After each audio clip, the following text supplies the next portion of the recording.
Alright guys, in this quick tutorial, I'm going to show you this is step by step how to get your Amazon affiliate link very quick. So let's get onto it.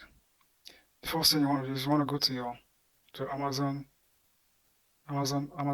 dashboard here, Amazon.com. Then let's say you want to promote this bag right there. Then you click here. Then this will take you to the Amazon Stripe site here. So you want to get your affiliate link here. So if you click this one here, you can get the text. You can get the text link. Here you can get the image, only the image. Here you can get the text plus the image.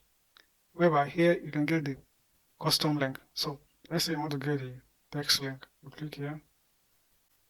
So you can get it.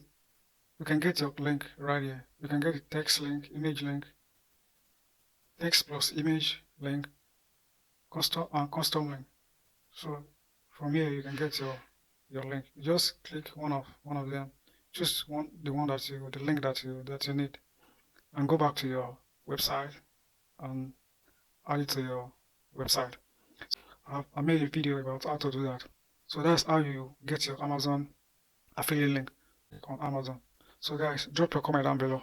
Let me know what you think about this video. Subscribe to this channel and I'll see you in the next video. Thanks for watching. Peace.